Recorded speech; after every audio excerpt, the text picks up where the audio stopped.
there will never be a good time. Maybe I'll always be a work in progress. But maybe, you'll give me another push or something that I'll come back 2 years later to you and I'm like, see what you did.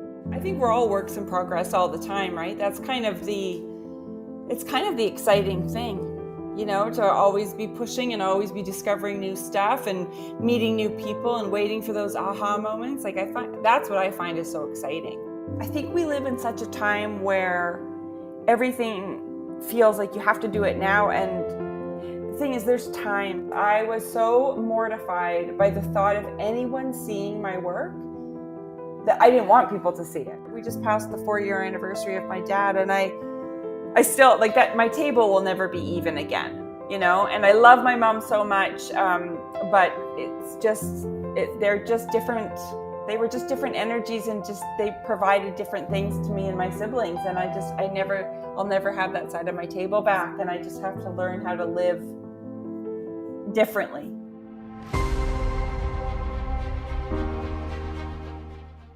So happy to see you because I remember when I first actually spoke to you, that was via the Art Queens call. I was having a really hard time. And I remember I asked you a question and you gave me an answer where I was having a very hard time. And you were like, you know what? Don't care for what people think. Just go with the flow and weed out anything and everything that's stopping you. It's been 2 years since that call, since you spoke that, and we've been in touch. Really? Yes, 2 years. I'll tell you where I was at that point.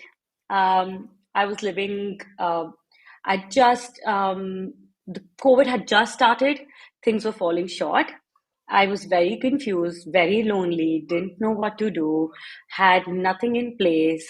2 years later, I have a full time practice.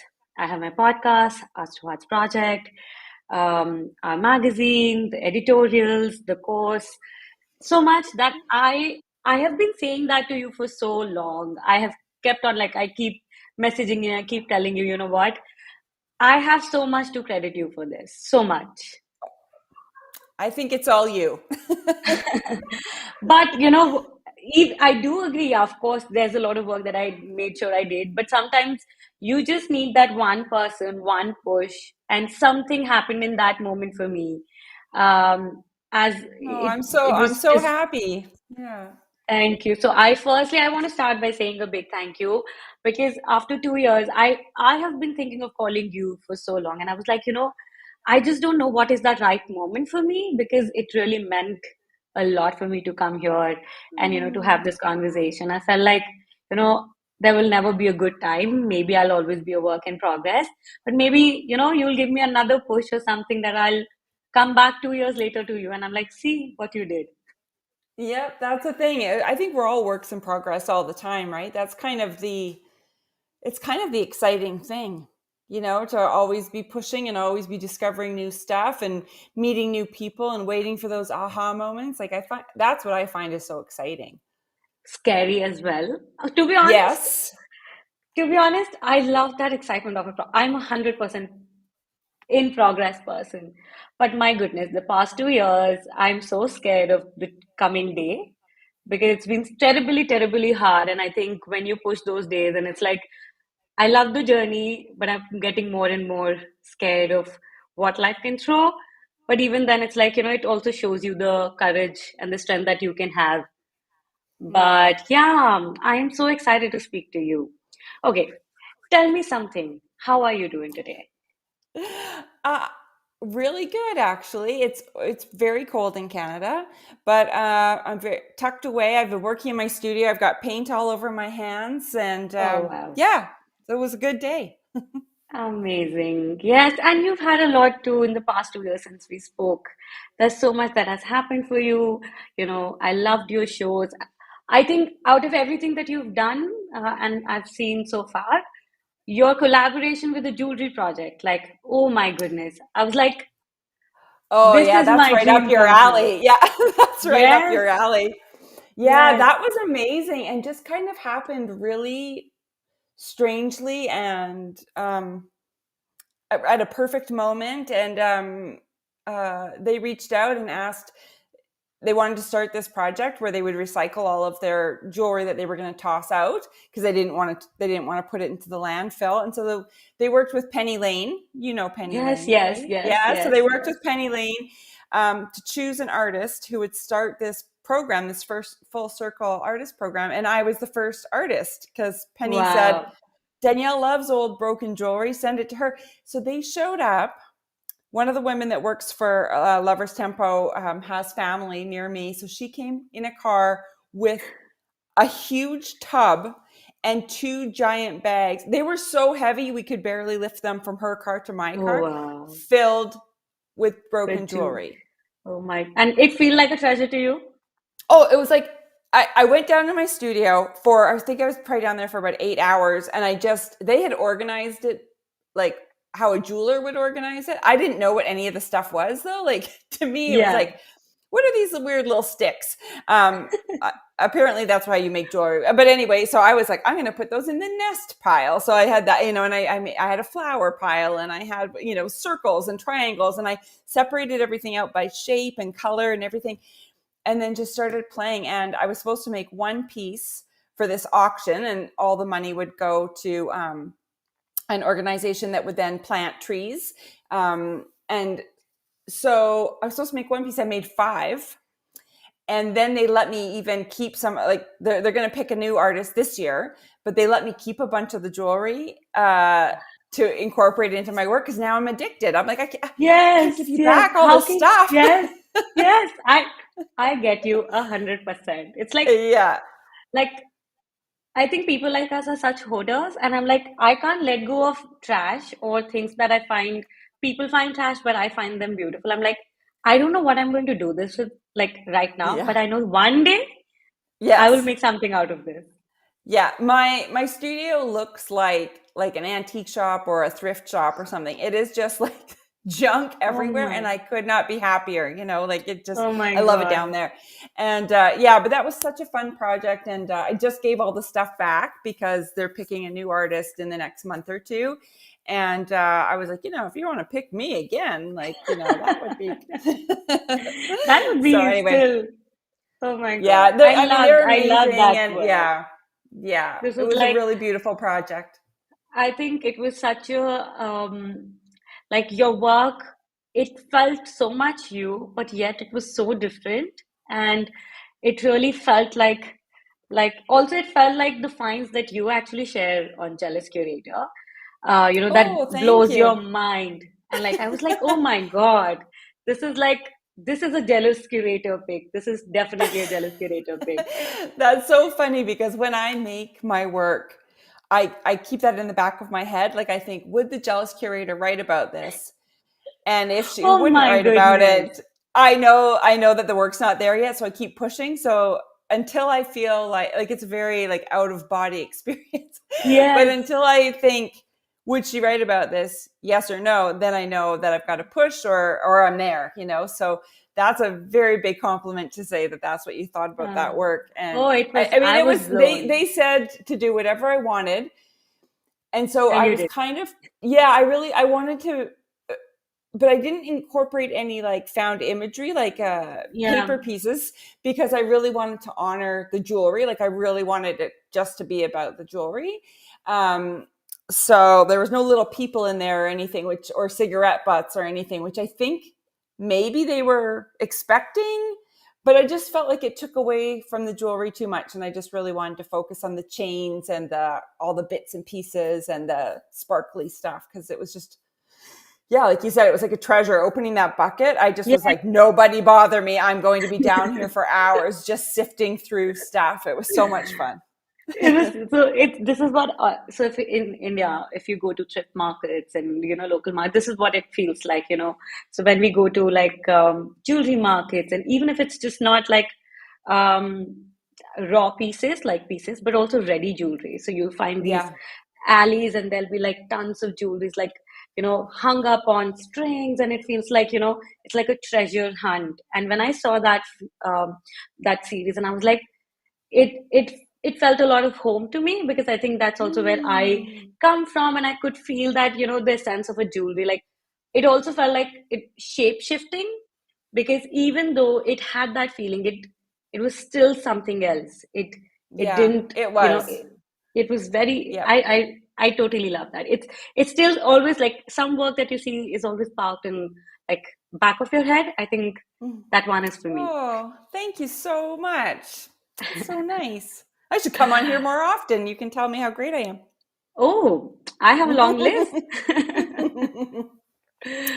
Okay, I am so happy and I'm very, very excited to, speak to you. And before we just go in, I wanted to let you know that, Arts to Hearts podcast is all about the idea is always to have an organic conversation. I don't come prepared with questions. I love to call people that I truly, truly admire and love, or I want to speak to, learn. You definitely are on top of the list. So I'm very happy. I just wanted to know if you're comfortable with speaking about your journey so far. I wouldn't do regular questions. There's a lot of information about you, your journey. I have a lot of questions about um, I want to ask you about, I know you've been taking a break from the podcast, your journey with being a jealous curator and being your artist yourself. And Yeah. I think I truly feel the flip side and, the overlap, yet the juxtaposition of both the things. And I've heard the recent conversations with Andy. So I really want to touch Mm. upon that and see what you feel about it. If you're okay talking about Yeah, grief, totally. if you're okay talking Mm-hmm. about grief and how that impacted you, because Yeah. I'd really love to speak to you about that and anything else that feels, but these two things about your journey, if that's okay with Yes, absolutely. I'm an you. open Perfect. book. I love that. Okay. Something that's been on top of my mind. We've been missing art for a year. I know you're coming back. I recently, for the first time, so I did my podcast for 1 year straight, 100 plus episodes, no break at all, never missed a week. And Wow. and then 2 months ago, and all of this while I lost my mom, there was a whirlwind at my home in my personal life. But it was one thing that I think it really helped me push myself. But I realized at one point I pushed myself too far. Mm. And I was like, I was too afraid to take a break because I think maybe the fear of losing out, the fear of letting something go, something that I've built with a lot of love. But I did. I know you've also recently taken a good break, and a lot of us have been messaging you, missing you out, and always, I remember pushing you like, when are you coming back? And you were like, I will. So I just want to ask you, and you've also spoken about this on Andy J Pizza. Can you talk us through what really has been happening behind the scenes with the break, with you, the podcast, and what have you been feeling? Yeah, it's a whole bunch of things.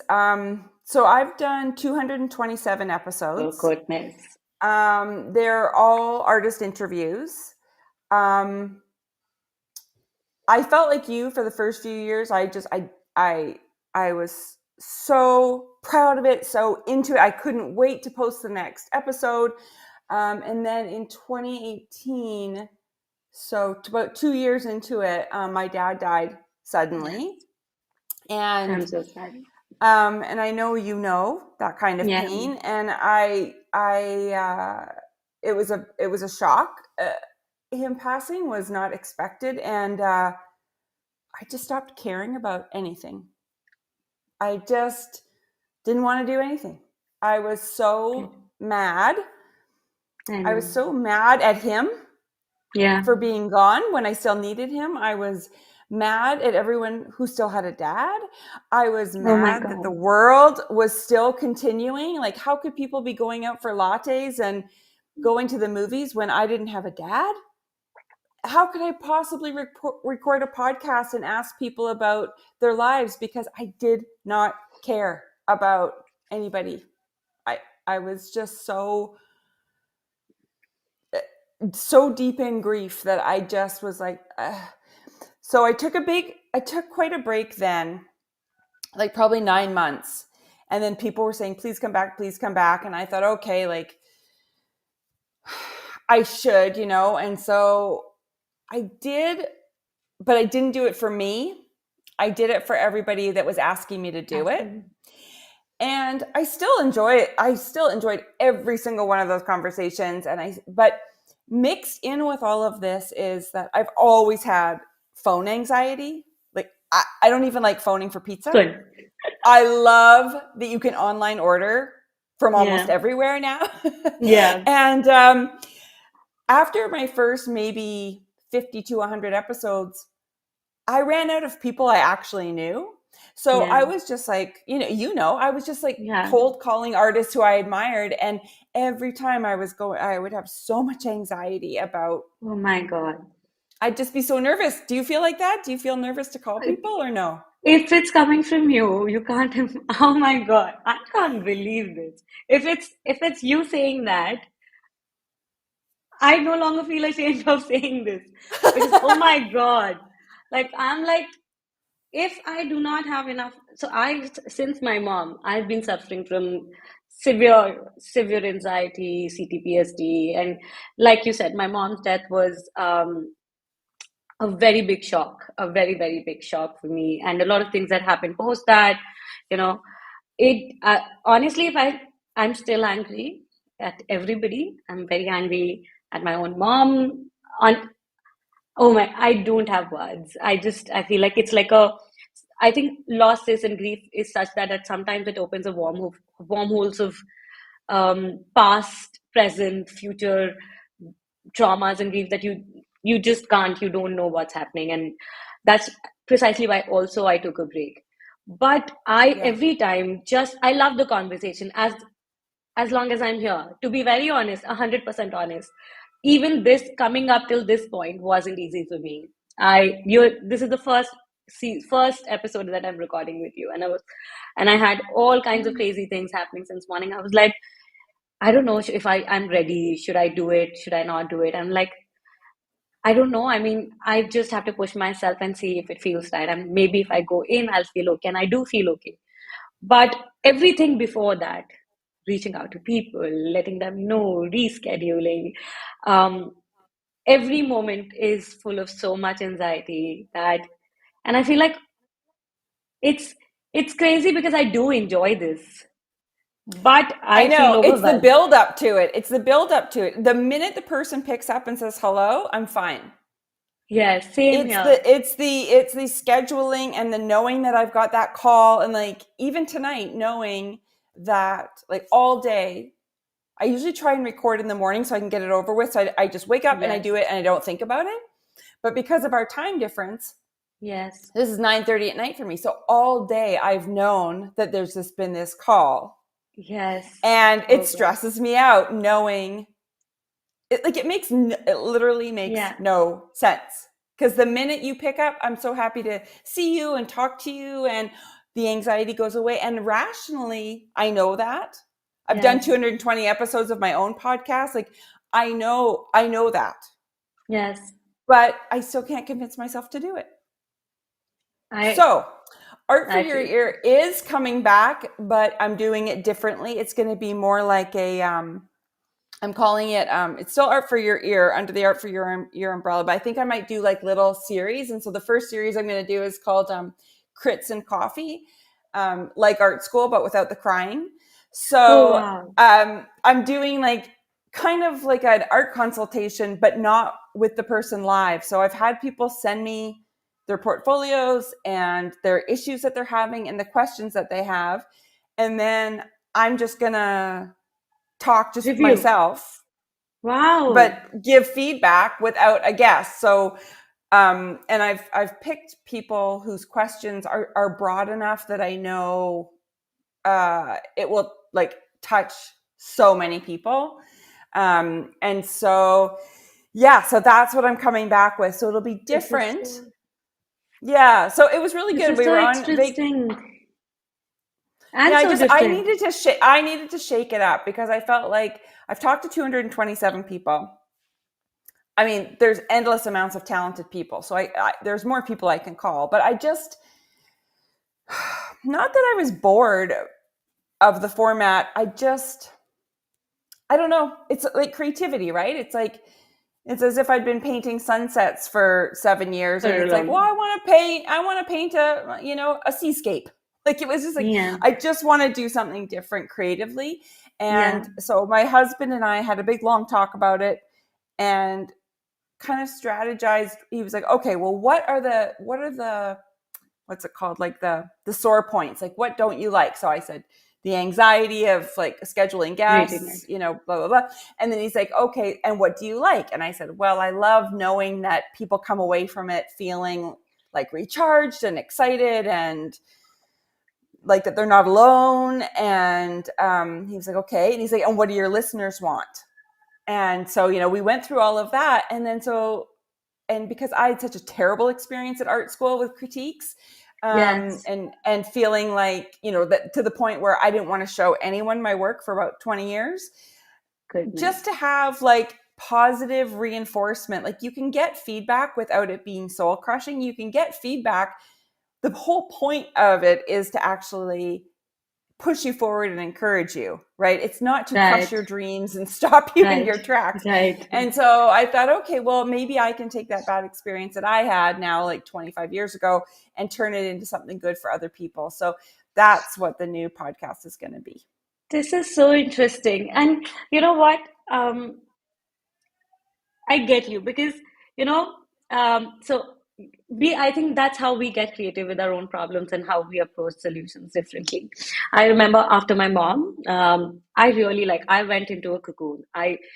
Um, I felt like after I went in so much of a shock that for 1 year, I just worked um, I escaped. I escaped into anything and everything I could, not confront my feelings, not feel the reality, but also the anxiety that was getting harder every day. And it was like, so I had one of my colleague who was supporting me for everything I was doing. And I was like, you know, I can show up for the call. I can I can do that part, but I don't think I can do any of the other part. So I recorded so much all that time, and I'm very grateful for her support because she would do, we would discuss and I would keep sharing, and that's something that really helped me because you know what, when jealous curator reaches out to people, they're excited and they're like, oh my goodness, you know, you do not need to push people and explain them that this is something that's going to value their time and all of that. And I was like, so when I would reach out to people, I would always feel this difference, that I always felt, oh, this is too far-fetched for me, or why would this person would Mm. like to come on this podcast, or why would they be interested? And I was like, so I would just tell Just so her, you know, I felt exactly the same way. I always felt exactly the same way with but do people. you feel that way today? Oh yeah. Really? Oh my Yeah, there's goodness. people, there are artists who I would love to talk to, that I'm like, oh, they would never come on. And like Sandy Skoglund, I had Sandy Skoglund on, and I Yes. like studied her in art history, and I saw that she commented on one of my posts one time, and I was like, oh my Oh. god, Sandy Skoglund's following me. So I quickly messaged her and I was like, hi, would you want to come on the podcast? She was like, I would love to. And she's just the loveliest, most amazing woman. And so it just goes to show, I mean, everybody has those like imposter Yes. syndrome things. Yes. Okay, anyway, so go on. So you were feeling like you couldn't reach out Yeah. to, yeah. So I was like, maybe if this is becoming a barrier, and it wasn't that I intended. It was just that I was dealing so much within my own personal life that I couldn't be so responding. And she was like, I will reach out to people. And we had this email template, and I would just, tell her, oh, I really think this person would be interesting. Can you just drop an email? And it worked out so great that I didn't have to reach out to people, and she would just send those emails and do the scheduling. And I would, even though like recording is not that easy, like set up the whole thing, and like if technologically also it takes a lot of movements, but Yeah. it did make me it did make things a lot easier. But when she no longer was part, she went for her further studies. That's when I was like, that's where I reached your point. I was like, I cannot do all of this on my own. It's too overwhelming. I was feeling so burned out, and at one point I felt like, if it's going to go, than it probably would go. Um, my mental health had gone really, really, really crazy. And I was like, I need to take a break. And Yeah. what's even strange? What happened was while we were doing these podcasts, and I just told you, like, we are doing this video, and I've been doing the video podcast for very long, like ever since we've been recording. I've always recorded video, but we've never published video podcast. And Okay. I had this idea that I really, really wanted to do.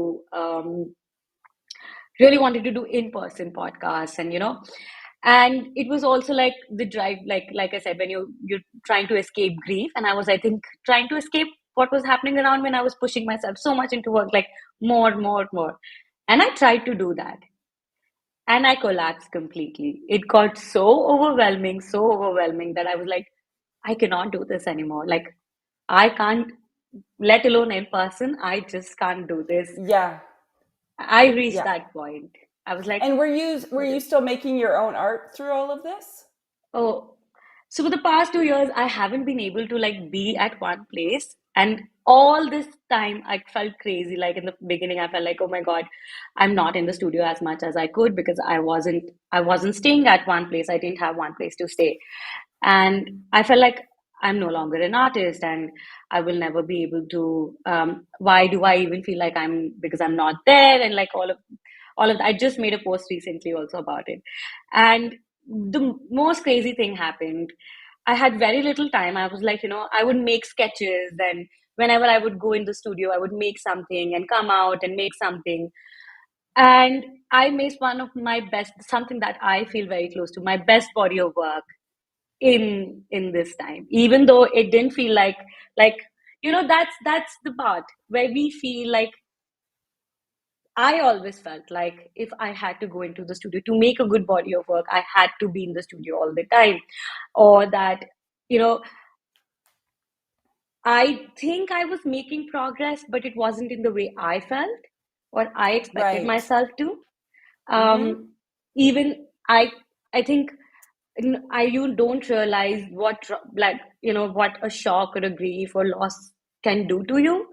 And I think I didn't realize it for till a year. I felt like I was pushing myself so much that I was numbing everything that I was feeling.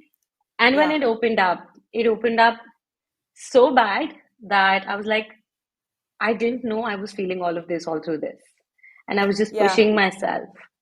But I think it, numb yeah, is the perfect word. Like, my dad died at the end of November, and I was supposed to be going to Aspen like 10 days later. I curated a show, and I was in the show, and it was going to be this amazing, opening and whatever. And I went. I can't believe I went. And like, even the women that ran the gallery were like, I can't believe you're here.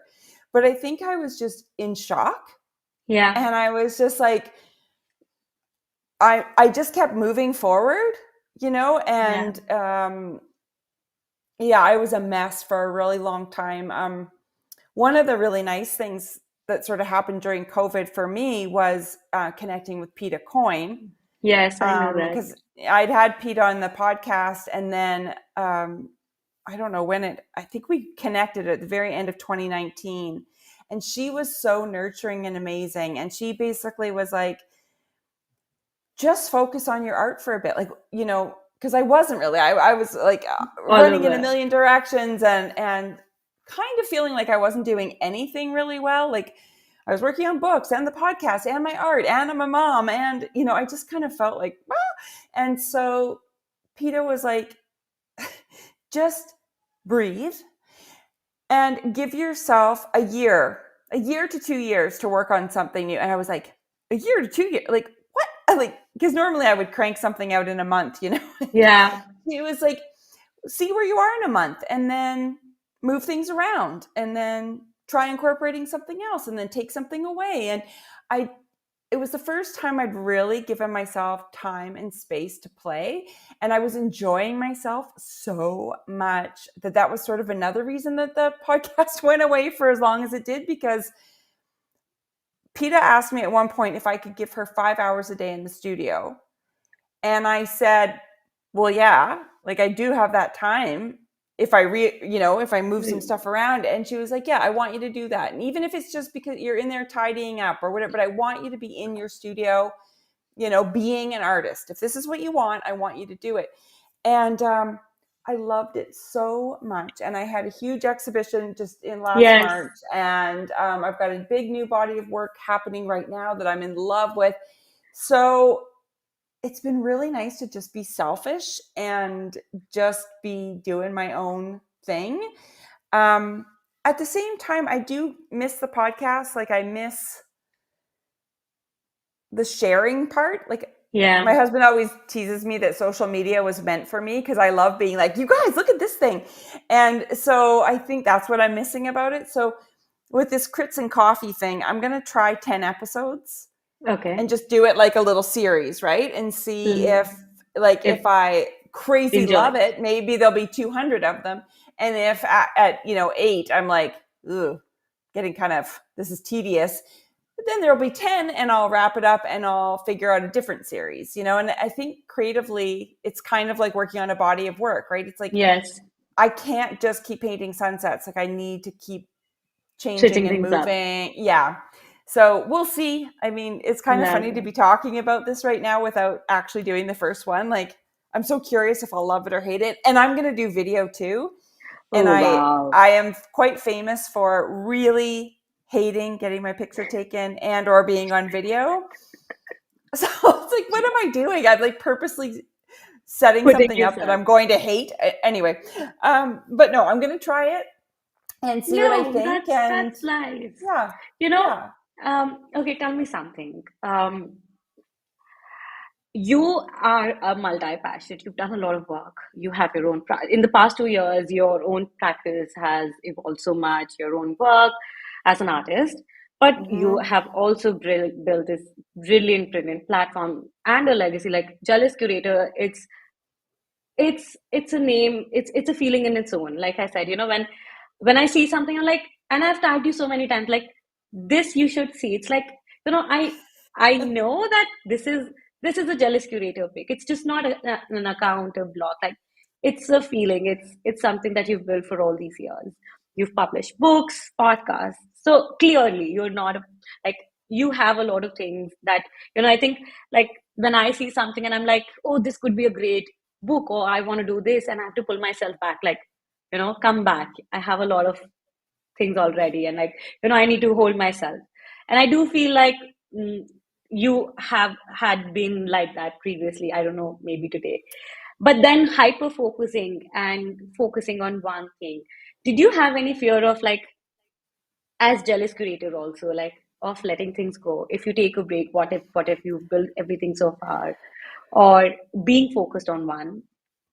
I had that fear up until my dad dying, and then after that, like that not caring part kicked in, and we were also surprised by my dad's passing, that, and I'm sure he was too, um, that I had the whole life is short thing, and Yeah. so I kind of stopped worrying about.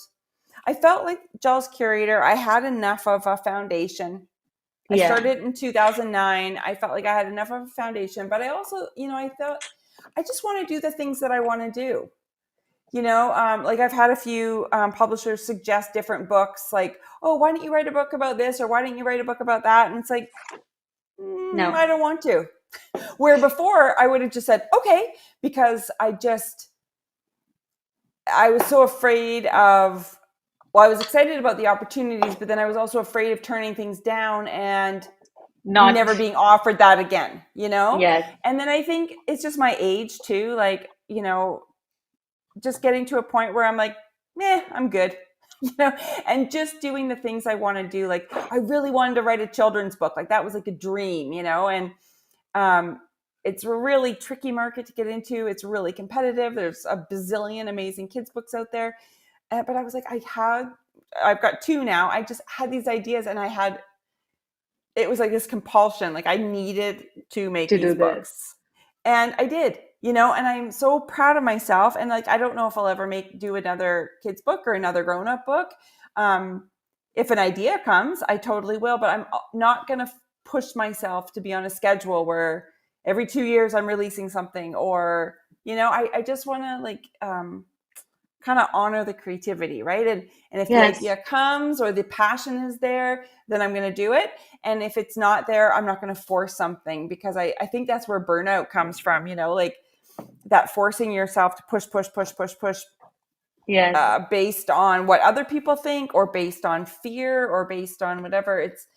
I feel like life's too short to feel like that.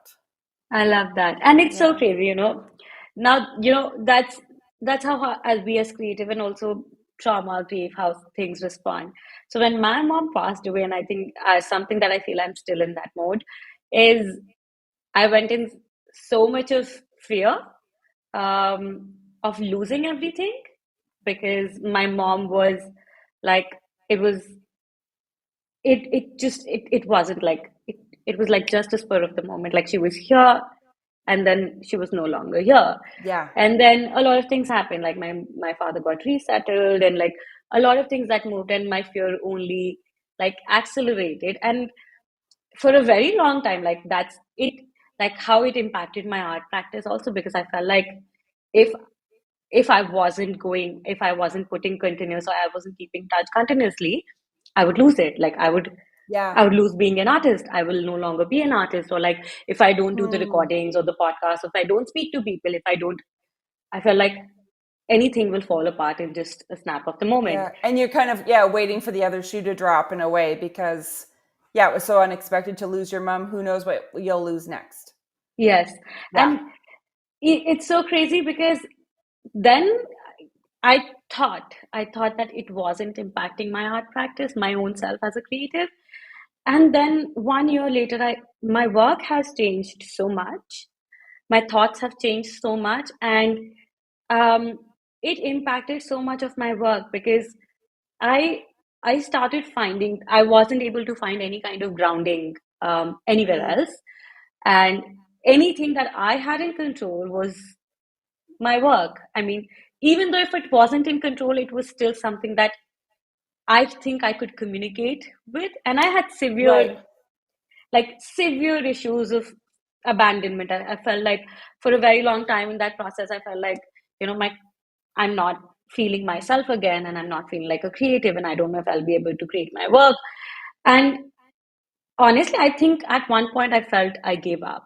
I gave up that, I will still make art. I'll still do everything because it's it isn't a choice. I think it's more like a survival for me now. And I would Yeah. always question this to myself. I don't know if you did that too. Like, especially as someone who does a lot of things, I would like I still need to remind myself, why am I making art? Is this something I'm doing just to, satisfy my ego or any other influence, or if it's something truly Mm-hmm. that holds myself. But when I took that gap, and every day, I think even today, every day is a strife where I feel like, how do I find a place that, even if it's on my bed, even if I have a studio but I don't have access to it, how can I make something? Even and mostly all of it is for myself. And Yeah. then I made a body of work that was very that I was creating in pieces for the past 1.5 year, and then one week and 10 days I sat and I was like, I need this to myself. And every time I would go back to my art practice, there was only one thing I could think about, and there was that was grounding, because I felt like when I think when you lose a parent, it feels like you lose a part of your roots. It's like you lose a ground. And I felt like I was searching for something to hold on to, like something that would tell me, like, okay, this is where I belong, or this is who I am. Mm-hmm. And my practice, my art, I don't think it any longer feels like a practice. That became one thing that would remind me, okay, I would look back, and then I created. So my latest series was actually, that's why I think I also really loved yours, because my series was from jewelry that I saw my mom wear all these Mm. years, and like part of our upbringings. And you know and I felt like, even though she's not here, but in some ways I was trying so hard, and subconsciously, that I started to feel close to her. Mm. Yeah. And that happened through my own art. How Yeah. has how do you think your experience has been with your own work? Do you think grief, loss has impacted you over the years in your own practice? Yeah, right after my dad died, I had a big show scheduled in the June after he died. I already knew, like, it had been scheduled for a year in Toronto. And so I made the whole show sort of subliminally. Nobody else really knew, but the whole show was sort of inspired by him. And the work was very detailed, and so it was very meditative. So I could just, it was just mark making. So I'd be mark making, and so I could just basically go on autopilot, make these swooshes, and just think about him. So there was a lot of crying. There was a lot.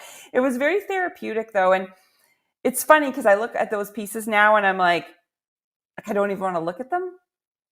I'm proud of them. I think they're nice, but there's so much pain wrapped up in them that I don't like looking at them. And then at the same time, I was having health issues, and I ended up right at the beginning of COVID. I had a hysterectomy, and the incision was gigantic. It was like a 10-inch incision across my belly, and so like trying to recover from that while COVID was happening, like it was just a mess. And so I kind of had this grief of my dad, and then the grief of the loss. Like this sounds, I mean, it kind of sounds crazy, but it felt so strange, like to be in the operating room, and they took they took my uterus and my fallopian tubes. They left my ovaries, but they took the place where my baby grew, where my son grew, and they just threw it in the garbage.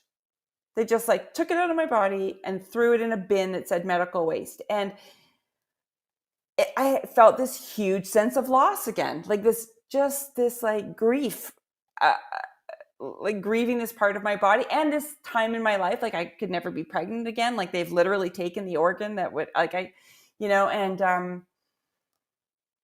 and so that I was running away from that. I was really, again, mad and sad and literally in pain because I had this giant incision to recover from. It took about 2 years for it to fully heal. And I completely, like, I thought, okay, I can either stay sad and mad, or I can use my artist superpower, because artists have this superpower to turn terrible things into something beautiful, or to express. You can, so many people just have to pack it down. Artists actually have a way of like letting it out and expressing it in a way. So I thought, that's what I'm going to do. So that's what the big show last March was, and it was called Self-Preservation. I've had surgeries for fibroids and cysts, and like I think this hysterectomy was like my 5th surgery, and My goodness. the things they take out of you are pretty gross, right? And they were telling me how gross my uterus was, that it was misshapen and this and that, and it was the size of being 6 months pregnant and all these things. And I mean, that's gross. You don't want to think about these gross things in this place that's supposed to be this fertile ground where your baby grows. And so I thought, well, I'm going to think of it a different way. I'm going to picture it beautiful and broken. So I started collecting broken pieces of jewelry, old like ceramics from the thrift shop, but I would smash them because I was mad and I wanted to smash stuff. You should try smashing stuff. Have you smashed anything? Not yet, but I should. Oh, you should do it. It feels so good. After my dad died, a friend of mine gave me a coupon for an axe throwing place. Wow. Where you go We and don't throw have it axes. here, but I would love that. Don't throw an axe in public. You might get arrested. But smashing stuff with grief really helps. So I started smashing stuff and then putting things back together. And I was putting them into these jars. And at the same time, I'd always, over the years, as I was having all these surgeries and they kept telling me what was growing in me, being an artist, I always have visuals in my head. And so I always pictured my reproductive area like an ashtray. It just seemed like it was like, after a party, like the next morning, and there's an ashtray and there's like cigarette butts, but there's a bottle cap in there, and there's like, a piece of old gum. And it's just like, that's what I felt like was my uterus. And so I thought, well, I'm just going to do that. So I started like putting these beautiful things mixed together with garbage. And that's what the self-preservation became. It was like I was preserving these artifacts. Um, and I poured resin in the jar, so it looked like formaldehyde. Like it looked like little like natural history museum specimens. But it was Yeah. actually the self-preservation of my sanity, because I just needed a way to articulate all of this and kind of turn the narrative around, because it was going downhill really fast. I think, there's something very important that you've mentioned here because I think, um, I do feel, I don't know if you feel that way. I think a loss like this has at least made me a lot more sensitive um, towards a lot of emotions. I think I feel, as a normal person, I think I feel things a lot more elevated, Mm-hmm. um, more like, let's say, if it's and it's confusing. Honestly, it's confusing. At one point, if there's something that's happening, I feel like I have such a big loss that I feel in my body and soul that even I don't feel in control of. And when I feel something like, when I've dealt with this, it numbs you out to a lot of things. But Yeah. on the contrary, it's also made me so much more sensitive in the sense that if something is close to me and I think I have a fear, like you said, like, it was a place where your own son came from. So it meant something to you. And Yeah. to someone, it would be just a piece of biology or a body part that has no purpose or like, but Yeah. for Taking your you, gallbladder out. yes, Yeah. yes. Yeah. But for you, it was, it was a part of you. It was a part of your Yeah. It was son. almost sacred. Yeah. And Yeah, because before I had him, I'd had a few surgeries, and they basically said, we're not sure if you can even get pregnant. Like, give it a try, but we don't really know. And and then I did get pregnant, and I had this beautiful baby, and we only got to have one. And then they just took out the thing and they threw it away. And it was yeah, just like, but wait, what? And I know that that organ doesn't make me a woman, but there's yeah, something very, I mean, it kind of does in a way, and so having them just throw it away and like it's incinerated, and you're like, oh, okay. And so I really did feel like, I mean, if anybody is listening that is having a hard time with whatever it is, it could be anything, using our art as a way to process that. You don't have to show that art to anyone ever. There doesn't need to be an exhibition. You don't ever need to sell it, but almost as art therapy, like as a way of processing it. And I had over 3,000 clay cigarettes in all of these sculptures and stuff. And just sitting there making these clay cigarettes was, yeah. was so meditative, and I would just sit down in my studio for like, 6 hours at a time, just rolling out clay, putting it down, rolling it out, putting it down. And as I was doing that, it kind of let me process everything and think about everything and have a cry and have an aha moment and keep on rolling. And then, it was like Yeah, therapy. And if yeah. nobody ever saw that work, I didn't really care, because it was so important and necessary to me. And I think that's something that we're so blessed with, creative people, that we can I we agree. can use we can use it to heal ourselves, and Yes. hopefully other people. Yeah, so when after my mom, so I felt like I still feel like in this juggle where I feel like, so I'm pretty young when, of course, when I lost my mom, I was 27 when I lost my mom, and I kept on thinking about, so I'm the youngest out of my siblings, and they have Mm-hmm. children, and they have they have their own families, and then my father got resettled, and I kept on feeling that instability and sense of loss that only felt elevated and elevated. And I was so scared, even though, like, I felt like I became these two people, one who was Mm-hmm. so much bothered and invested in the loss that I felt, but also the old me who was working very hard, who had all these Mm-hmm. ambitions and dreams. And I felt like if I was going in either way a little bit more, I I was losing something, because Mm-hmm. if I felt so much drowned in the grief, I was still feeling the loss of my own dreams, because I knew that if I was going down that rabbit hole, I I was losing a big part of who I wanted to become. And also Right. that was the ticket to gaining something, because I knew that I needed to make a lot of things on my own from here.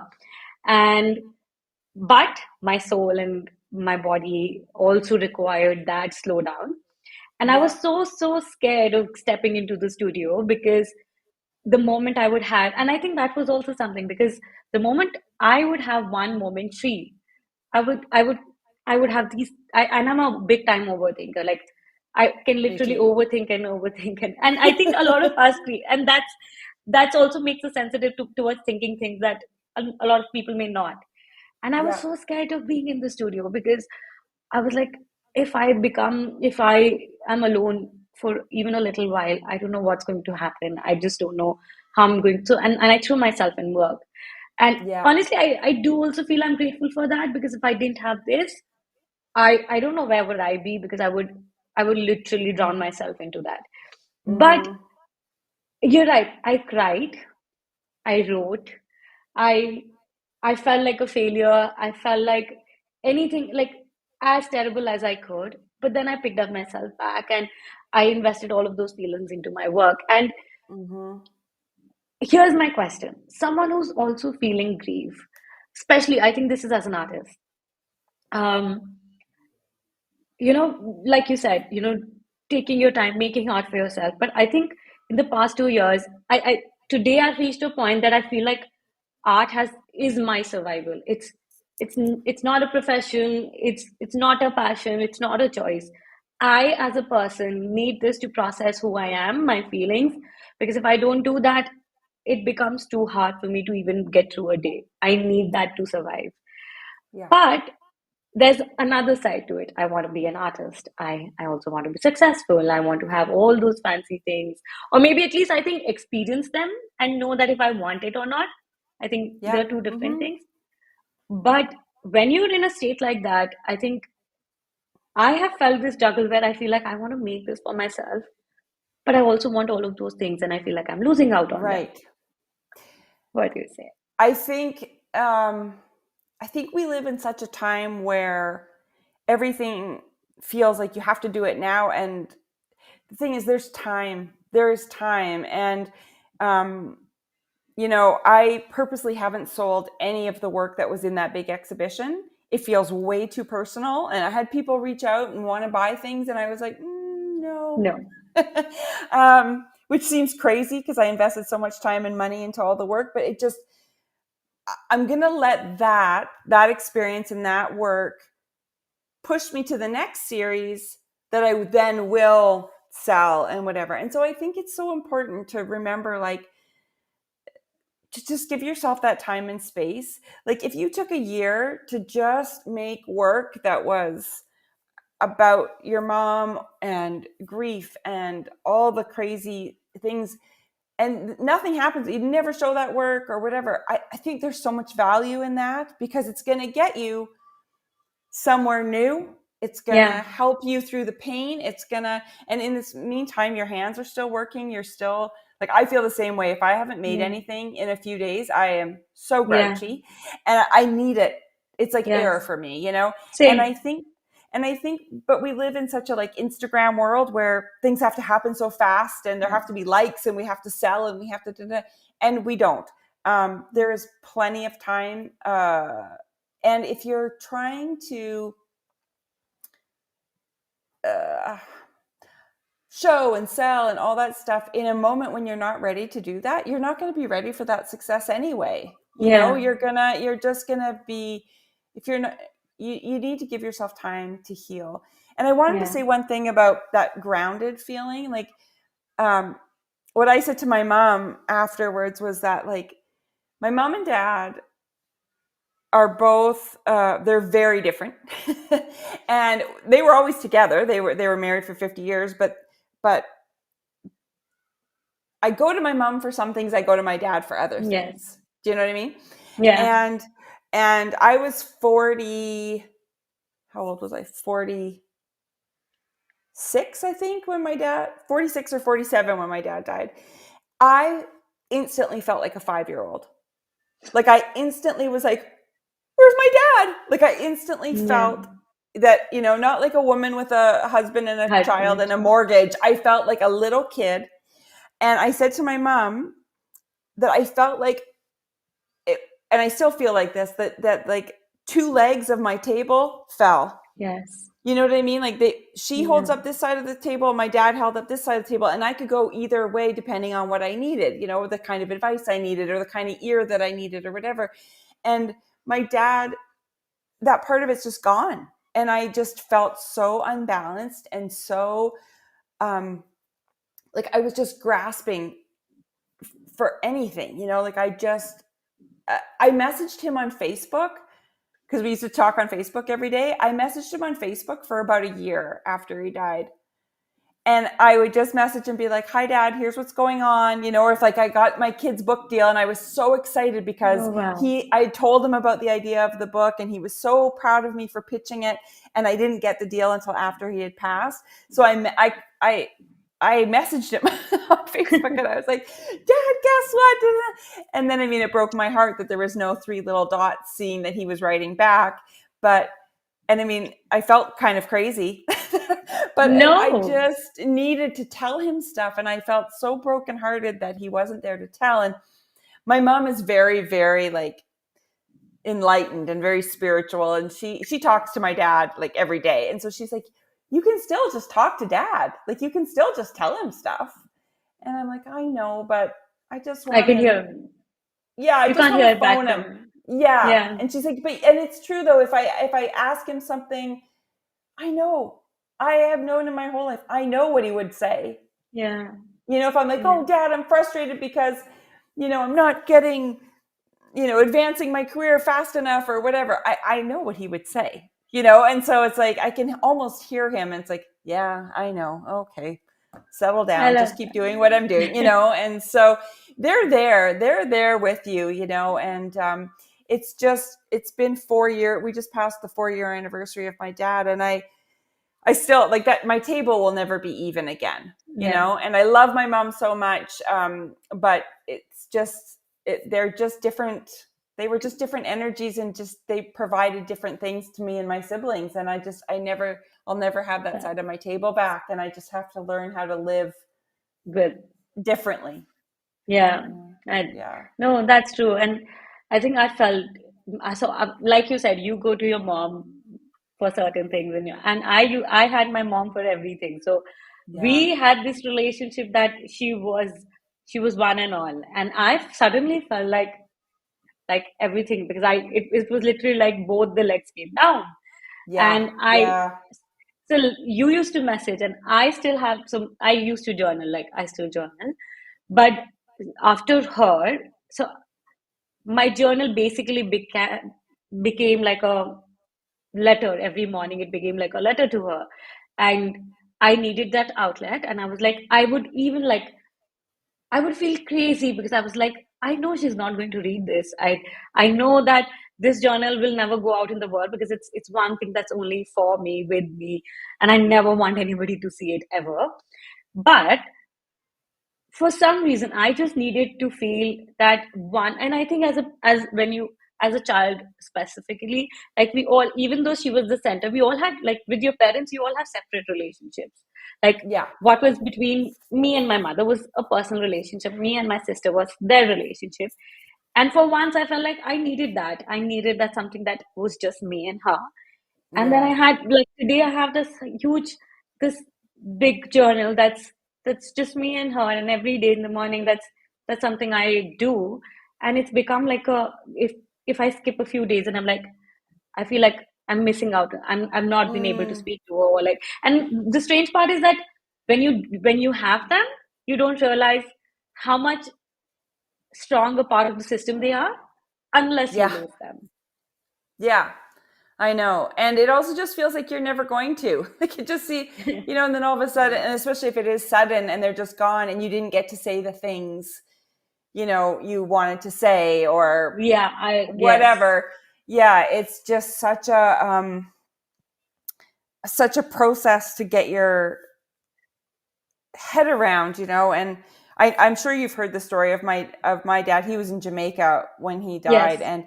and he was there to run a marathon, and then so we had all of the red tape of all the government stuff of trying to get him home, and it was just like it just felt like trauma on top of trauma. And then we were speaking to police officers and all this stuff, like from Jamaica to Canada, and like it was just a nightmare. And um it was just too much to process, I Deal think, with. at the Yes. time. Yeah. And so, but I think I mean, I don't know what you believe, but like I feel my dad around all the time. Like I know, like right after he passed, I could feel, it felt like a hot hand on my back. Like I felt like I thought my husband had his hand on my back. Like that's what it felt like. And there's nobody there. And every Yeah. now and then, if I'm feeling like, if I'm having a really hard time, I'll feel that. I'll feel that pressure Mm. on my back. And I just feel like it's my dad just being like, it's okay. Like, you're good. And Yeah. and so I have to believe that he's nearby Yeah. because I still need him. I wear I my still mom's need him. clothes every day. Yeah. Every day. I don't let go of it. Like if there's something that's happening and I've every constant thing, I feel like she should be here. This is her moment. This was her. And I'm like, I started believing in things that she did or continue things that she would do and nobody's doing right now. Yeah. Or wear her clothes because she loved them crazy. She was like, Yeah. she was obsessed. She was obsessed with the jewelry, her clothes, and suddenly, and I think even my art, and I felt like this was one thing that was between me and her, and now I feel like I want to take this forward. It's made me more comfortable with who I am. I think the past 2 years, even as an artist, I have felt like I have embraced my own roots because I think she's gone to the ground. Like I feel that now that she is Mm-hmm. a part of my road and I need to embrace that, and I feel more comfortable and I feel more grateful for how I grew up and the culture. And she was my source of, like, she was an artist for me. She was an amazing artist. So she was one person who, and like you said, I come from, like, India is a very patriarchal country, and so Mm-hmm. she would be constantly be that one push. You need to keep going. You need to make this for yourself. Don't get married until you feel ready, and like all of those things that you wouldn't probably hear from. So she was very different, and she had those un, unfulfilled desires of living a life, and she would always tell me, you know what, you need to do this. Like she would really Mm. always help me, and every time I feel like I'm not moving forward, and I would think like this is what she would want of me, and she would never like that and it really gives me a That you push. stop. Yeah, it's so cool because you're still so young and you have so much ahead of you, and it's so interesting. Like the loss is still very fresh. Like 2 years is not very long. um but I can just picture you being like, a 70-year-old artist who's showing, at MoMA, your retrospective, and the things that you're figuring out now about yourself and about understanding how important your roots are, and your roots to her, and the fact that she was different and was pushing you to be a strong independent woman, not pressuring you to get married and have babies, and that's going to feed into all of the art, whether it's like really obvious or not. All of that is going to be there. All of your experiences are going to feed into that, and I can't even wait to see what you're making in your 30s and 40s and 50s, because this is where it's all starting. When I went to art school, I was so confused because I hadn't really, nothing had happened to me. I had nothing to express. I, was from a nice little white middle class family in Canada, and there was nothing. I was like, I don't know, like I had nothing to say in my art, right? But now I've lived some life. I've Yeah. experienced good things and bad things and joy and sorrow, and I finally have things I want to say through my art. Yes. And your mom would be so proud that you're harnessing this stuff, living the life that you want to live, with her as, your Yeah. strength, your roots. Like, how beautiful is that? Like, what a way to honor her. Thank you. Thank you. Okay, tell me something on another note. Okay. How does it feel to be, do you feel there's a strife between being Daniel and being the jealous curator? Like, as an artist, but then also someone, like, you know, the, it's like it's two different places, two different identities, uh, Yeah. and one person. Yeah. It What does are your feel, thoughts on that? yeah, it does feel very like two personalities. And like I said earlier, sometimes with my Danielle Krysa artwork, I think, ooh, would the Jealous Curator write about this? So I do have that split. Even when I'm working, like I'll have days where I'm like, I'm just going to be in the studio today. So that's a Danielle Krysa day. And then I have days where like I'm working on marketing the book or I'm writing my newsletter or whatever. Those are my Jealous Curator days. So it is weird. It does feel like two different things, but I couldn't give up either of them. I love them Yes. both No. so much. And it's kind of cool because for the first several years of Jealous Curator, I kept my identity completely secret. Oh So wow. nobody knew that Danielle, like that's why my picture on Jealous Curator is the Yes. Polaroid over my face. I kept my identity completely secret for years, 3 years, I think. And so and part of that was because I didn't feel like my artwork was up to par. I was nervous that if people, they wouldn't think Yes. Danielle Krysa's art was good enough compared to the Jealous Curator. Um, so yeah, I kind of kept it secret. And then now, I mean, it's been what? Am I coming up on 14 years? Yeah. Oh my Wow. gosh. In February God. 22nd will be 14 years. So now I feel like in the last few years, things have merged Yes. together a lot more. And I'm more confident with my art, probably because of people like Penny Lane, doing consultations with her and getting her to really push me. And then working with Peta Coyne for that, couple of years. And really just believing in myself. Like my dad was my biggest cheerleader. Like he was framing my art when I was a little kid, and he's the one that told me when I was a science major in my first year of university, and he's the one that told me to switch to fine art. I know. I've So heard that. yeah, and so the fact that like um, I'm really doing this now, he would be And so so proud, proud. and so I mean, he was also ridiculously proud of the Jealous Curator and the books and everything, and so and he loved Facebook, so constantly on Facebook he would be like, listen to what Danielle did, and he would like do a big Yes. post about whatever. So but I just feel like he would be really proud that I'm living the life of an artist, and so that kind of pushes me forward. But yeah, it's nice. Jealous Curator and Danielle Krysa have kind of become a little more connected now, which feels better to me. And Yeah. my yeah. Yeah. Because I think there's like sometimes I feel this strife, um, where I feel like, and also like I don't know what's going to happen in future. If but there are always these questions that you keep. Am I doing? Because there's always like we all have only so much of time, and there's a whole Right. life that comes in the way, and then you consciously need to make a choice that do you want to invest this? Where do you want to put this time right now in? And I'm Yeah. like, even though I feel like I want to go but life happens and something happens, I'm like, I need to take care of this. And I keep asking myself, am I like also like this kind of a guilt, like at back of the mind, like, Yeah. am I not putting myself first enough, my art enough? Or is Mm. it just a moment of time because this is what's the best? But in your early years, did you feel like your art was taking a back seat, or Oh, um, totally. Yeah. My art how was did you deal with completely that? about.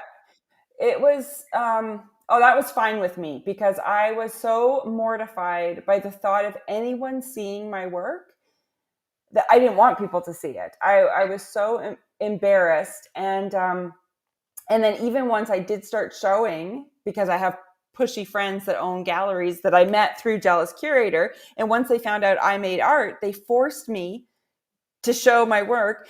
And I wouldn't even promote the shows. I wouldn't even tell people that it was happening. And, but it was really like, once I met PETA, because I had her on my podcast and I was doing my usual interviewing her, and she kept interviewing me. She kept being like, well, tell me about your work. I'm like, what? No, I'm trying to interview you. And she's like, I really want to know about you. And after the call was over, she said, I would really love to work with you because I think there's so much potential. I think you're really smart and talented, and I would love to like work with you. And I was like, okay. And that was in 2019. And that was what it was. That was really, I think it felt like a new cheerleader. Like it felt like somebody being like, and she didn't get mad at me, but she got a little bit like, well, what do you want?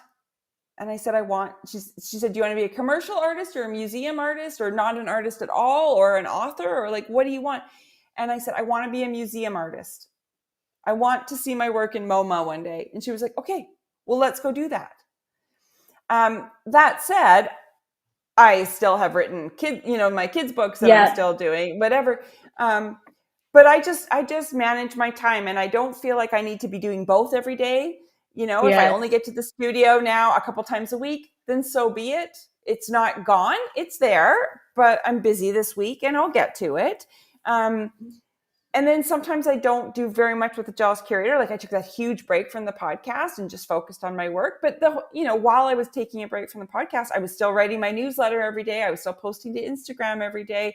So I just find a way to balance it because I love them both so much.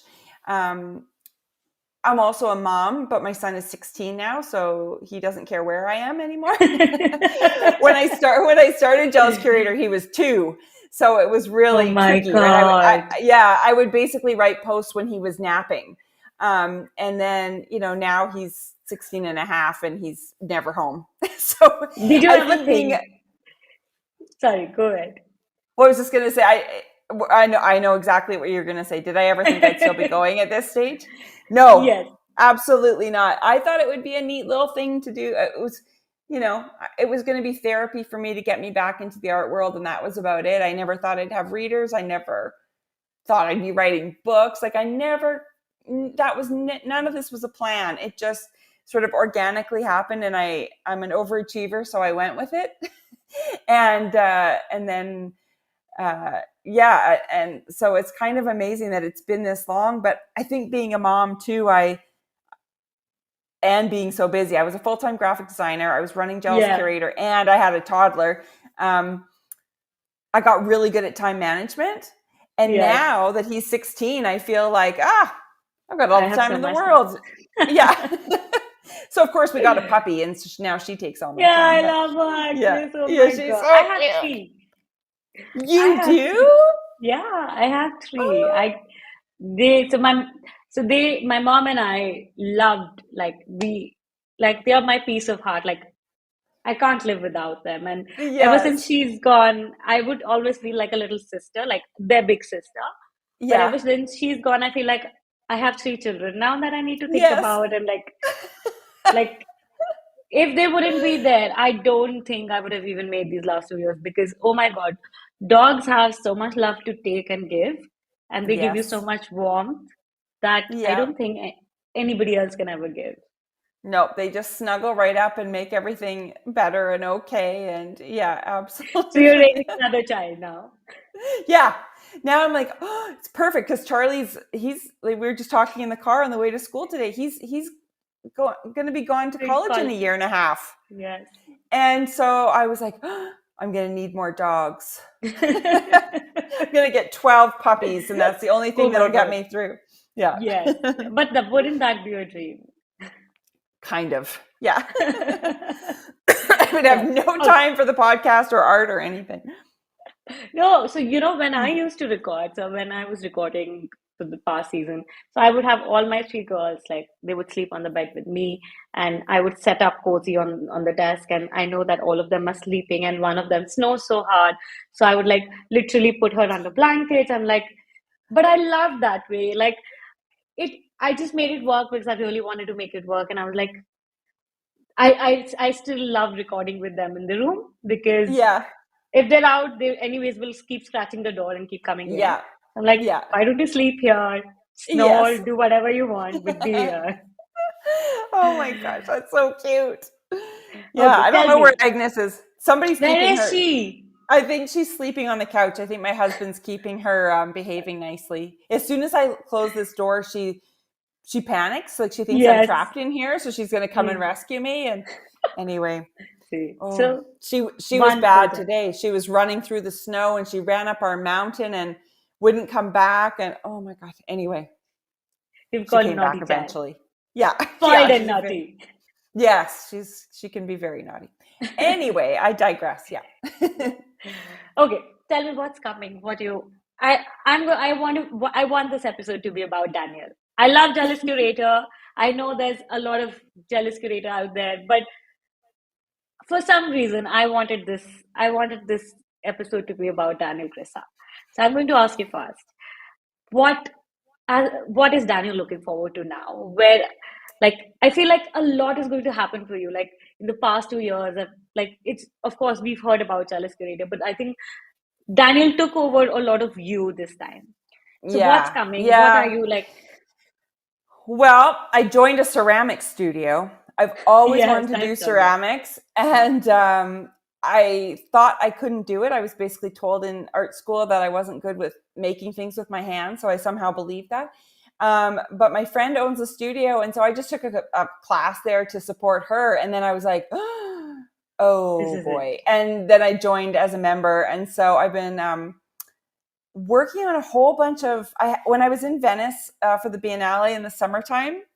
It was a really weird, magical experience. I've been there, this was my fourth year, but it was very witchy, very feminine, Wow. witch related, because the title of the Biennale this year was Milk of Dreams, which is a book that Leonora Carrington had written for her children. And she was kind of witchy and an alchemist and a surrealist painter. And so a lot of the theme of the show was Sure. her and her, other female artists that were working in a similar way. And then in the group that I was there with, I met a couple of women who I just completely bonded with. And it just felt really like, I don't know, there was just something in the air. And so all I could keep picturing was slabs of ceramics in collage form. So I normally cut things out of paper and collage them, but all I could picture was like pieces of clay, all individually fired and glazed and then put back together as a collage. And I was like, so I'm Oh messaging wow. my friend who owns the studio, and I was like, if I did this and this, would this work? And she was like, yeah, Yeah. we could try it. And I was like, okay. And then I messaged her again. Is there glow in the dark glaze? And she was like, what? And so anyway, so I came back and I basically just spent the whole fall and winter experimenting and making all these different bits and pieces. And it's finally kind of all coming together. Granted, ceramics is really, really I'm loving slow. those hands. Yeah, I've been making hands and snakes and combs and peach pits and all this stuff. And I think people at the studio think I'm nuts because they're all making mugs and bowls, and then I'm like this weird lady making like snakes and hair combs. But anyway, there is a master plan. But at the same time, I've been working on another kind of witchy series of paper collages of like these portraits of women, because it's more immediate. It's fast. Like I need to be able to make art fast too, and the ceramics is so slow that I Slow. needed another. Yeah, so I've got these two series going, but they're both about the power of women and the alchemy that we kind of possess, and like everything that's been happening in the media, like in the US with like abortion rights being taken away, and just patriarchy in general, and have, women kind of going, hey, no, like I am done, and it's sort of all about that. So it still has my tongue-in-cheek bit of humor mixed in with this sort of like rah women. Right. Yeah. So I have I'm no very idea. excited. I have no show lined up. I've got nothing, but I Yes. am making work like You have as us though I lined do. up. Yeah, You have us exactly. lined up. Yeah. We're all waiting for you. Oh, Both ways. I'm I think having I'm so very much excited. fun. Yeah. So I'm just doing that, and just trying to connect with, like, learn as much as I can. Like in the ceramic studio, I'm trying to learn as much as I can. I've been playing with resin, like all these things I thought I couldn't do. I've sort of been like, that makes no sense. Like, why do I think I can't do that? So I've just been trying stuff, and of course, you make a bunch of mistakes, but it's like Yes. I just keep going, and And that's the fun part, yeah, and specifically in our creative practice. yeah, it's been so much fun. And then the thing I'm super excited about, which is Danielle Krysa / Jealous Curator, is the kids book. It comes out in March, and this is my Yay! I second love one. them. My How to first spot kids an artist. book, yeah, How to Spot an Artist, came out right in the middle of the pandemic, so the whole Yes. book tour got canceled. And my dream, Oh, my yes. whole life, Yes, has been yes. to read a book I wrote to kids. And I've done lots of book tours for my grown-up books, but everything for my kids book got canceled. So this one comes out in March, so I'm like out of control, like booking things. And I want to be the lady that comes, and the weird art lady that reads this story to a bunch of weird art kids. Like, I'm so excited. So I've got a few dates and cities set already, and Come I'm to just India. gonna. So, okay, deal.